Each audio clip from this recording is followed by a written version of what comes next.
तत्सवितुर्वरेण्यं भर्गो देवस्य धीमहि धियो यो नः प्रचोदयात्। आर्य समाज जनकपुरी श्री श्री पंखारो, यहाँ के बहुत ही कर्मठ विद्वान योगाभ्यासी प्रधान जी, मंत्री जी, सभी धर्म प्रेमी सज्जनों और मंच पर विराजमान हमारे दर्शन योग महाविद्यालय के प्रबंधक श्री आचार्य दिनेश जी, इस समाज के हमारे ही पुरोहित जो दर्शन योग महाविद्यालय जुगल के विद्यार्थी रहे हैं, विद्वान रहे हैं, ऐसे हमारे आचार्य श्री भास्कर जी, सभी वंदनीय पूजनीय मातृ शक्ति। देखिए,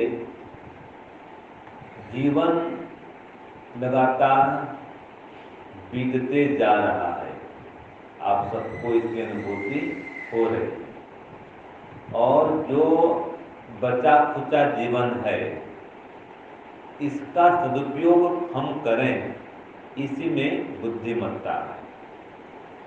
और जीवन की सार्थकता किसमें है,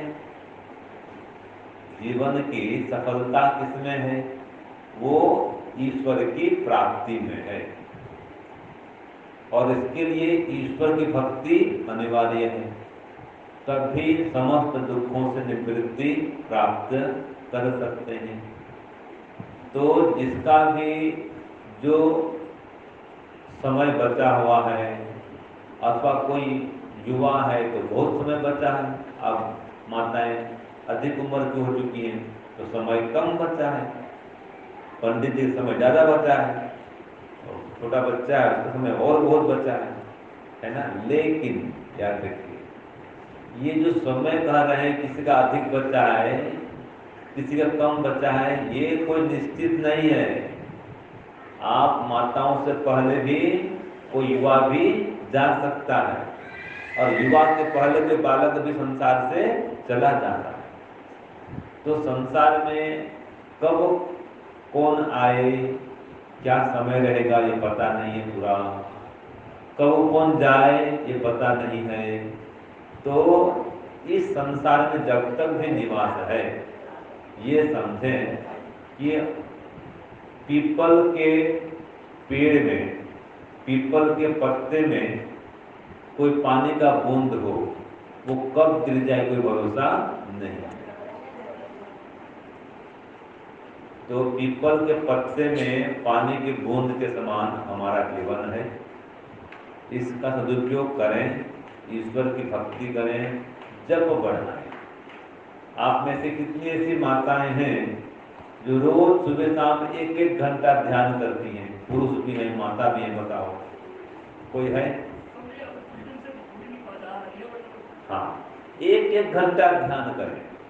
अगर सभी दुखों से छूटना चाहते हैं तो 1-1 घंटा ध्यान करने का विधान महर्षि स्वामी दयानंद ने किया है।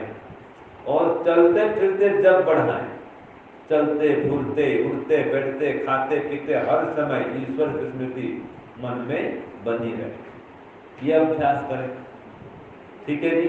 और जो घर में नहीं कर पा रहे हैं तो वानप्रस्थ में प्रवेश करें। मैं जहाँ से आया हूँ, दर्शन योग महाविद्यालय सुंदरपुर, उसका हमारा मूल कहाँ पर है जी? रोजड़ में है दर्शन योग महाविद्यालय। वहाँ पर दर्शन योग धाम लाकोड़ा भी बना है, और वहीं से आचार्य जी पधारे हुए हैं, दिनेश जी। तो आप वहाँ आइए। जो घर में साधना नहीं कर पा रहे हैं उनका स्वागत है आश्रम में। गुजरात आइए, हमारे सुंदरपुर भी आइए, शिविर में भाग लीजिए। तो जब तक आप जीवन को साधना से ओतप्रोत नहीं करेंगे, जीवन सफल होने वाला नहीं है। इस बात को स्वीकार कर रहे हैं आप लोग? हाँ जी। जिसके जीवन में साधना नहीं है उसका जीवन क्या सफल हो सकता है? नहीं हो सकता। धन कमाएं, लेकिन धन के साथ में धर्म भी बढ़ाएं। धन साधन है, साधन बढ़ाएं, साधन के साथ में साधना भी बढ़ाएं।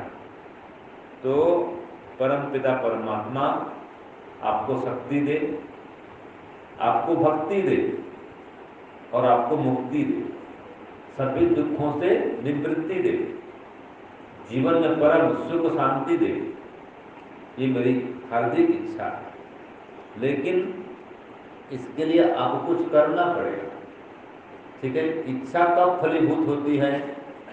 जब इच्छा के अनुरूप प्रयत्न पुरुषार्थ आप करेंगे, है ना जी। प्रार्थना और फिर पुरुषार्थ तो सफलता मिलती है, और फिर पुरुषार्थ करने के पश्चात जो फल मिले इसमें फिर संतुष्ट रहें, प्रयास पूरा करें, पुरुषार्थ पूरा करें, और उस पुरुषार्थ में सफल होने के लिए ईश्वर से प्रार्थना भी करें, और प्रार्थना भी कर रहे हैं, पुरुषार्थ भी कर रहे हैं, फिर जो फल मिलेगा फिर उसमें क्या करेंगे? संतोष करेंगे। तो आपका जीवन सुख शांति से युक्त होगा। धैर्य धारण करके रखें, ठीक है जी। कभी भी उद्विग्न न हो, विचलित न हो। तो इसके लिए अनिवार्य है कि जीवन में साधना, तो पुनः पुनः कह रहा हूँ, जीवन को साधना से ओतप्रोत करें और कम से कम एक पेज स्वाध्याय करें। मैं एक पुस्तक लेके आया हूँ, वैदिक शिक्षा, सुक्तियाँ हैं, इसलिए यहाँ पर सुक्तियाँ लिखी हुई ना, ये सुक्तियाँ और इनके अर्थ, इसी प्रकार से वैदिक शिक्षा है बच्चों को सिखाने के लायक। तो आप माताएं जो साधना करें, स्वाध्याय भी करें, और साथ में बच्चों को भी संस्कारित करें, आगामी पीढ़ी को भी आर्य समाज में लाएं। ठीक है, अपने बेटों को, पोतों को आर्य समाज में लाएं। हाँ जी, सुन रहे माताएं? अपने बच्चों को भी आर्य समाज में लाएं, और वो आर्य समाज में नहीं आ पाते हैं तो आर्य समाज को अपने घर में ले जाएं। समझ गए? बच्चे अगर आर्य समाज में नहीं आ पा रहे हैं तो क्या करेंगे? आर्य समाज को अपने घर में ले जाएंगे। इसका उपाय क्या है? घर में पंडित जी को बुलाएं, हवन कराएं बीच बीच में, इस यज्ञ की अग्नि को घर में जलाएं, माने घर में भी यज्ञ करें। विद्वान आते हैं आर्य समाज में, हर रविवार को आते हैं विद्वान, तो विद्वानों का सत्संग करें, उनको घर में बुलाएं। ये है आर्य समाज को घर में ले जाना। वेद का स्वाध्याय शुरू करें, सब लोग परिवार लोग मिल करके घर में सत्संग शुरू करें, रात को भोजन किए, भोजन करने के बाद में घर में कुछ स्वाध्याय करें सब मिल करके। ठीक है, तो जब तक आप स्वाध्याय को, सत्संग को घर में स्थापित नहीं करेंगे, यज्ञ को घर में स्थापित नहीं करेंगे, तो परिवार निर्माण नहीं होगा। देखिए, आत्मनिर्माण करने के लिए साधना है, स्वाध्याय भी है, लेकिन परिवार निर्माण के लिए सत्संग है। बिना सत्संग के परिवार निर्माण नहीं कर सकते। तो अपने बच्चों को सत्संग में लाएं, रविवार के दिन कम से कम, और बच्चे नहीं आ पाते हैं, व्यस्त हैं, तो कम से कम शाम को भी विद्वान को घर में बुलाएं, महीने में एक बार विद्वान को बुलाएं, अगर बच्चे नहीं आ पाते हैं तो। और जो विद्वान बोलेंगे तो प्रभाव पड़ेगा, आपकी बात नहीं सुनते हैं, नहीं मानते हैं, लेकिन जो विद्वान आएंगे, समझाएंगे, उनकी शंकाओं का समाधान करेंगे, तो जरूर कुछ प्रभाव पड़ेगा।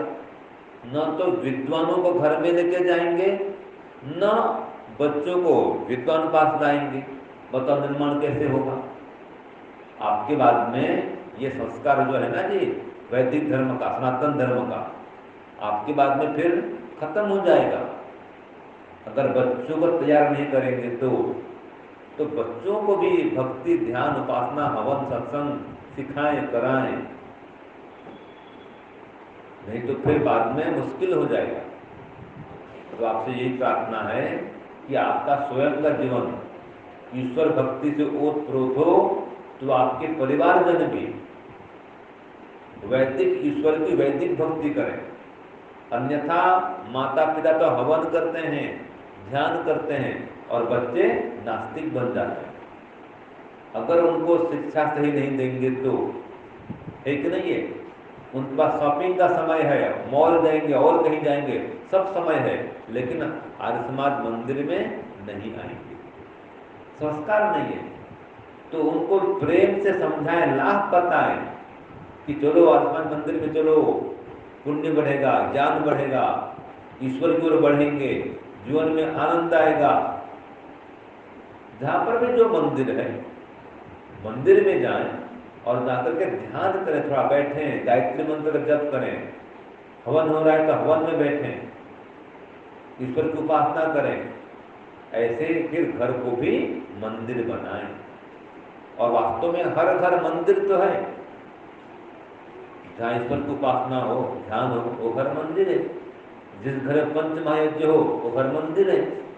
तो हर दिन सुबह शाम ईश्वर का ध्यान हो, घर में यज्ञ हो, माता पिता की सेवा हो, पशु पक्षियों की भी सेवा हो, अतिथियों का सत्कार हो, और परस्पर पति पत्नी माता पिता सब लोग प्रेम से व्यवहार करते हो, मीठी वाणी बोलते हो, सब झगड़ा नहीं है, कटुता नहीं है, परस्पर समन्वय की भावना है, समन्वय ही है, सहयोग की भावना है, एक दूसरे के त्याग की भावना है, वही परिवार स्वर्ग है।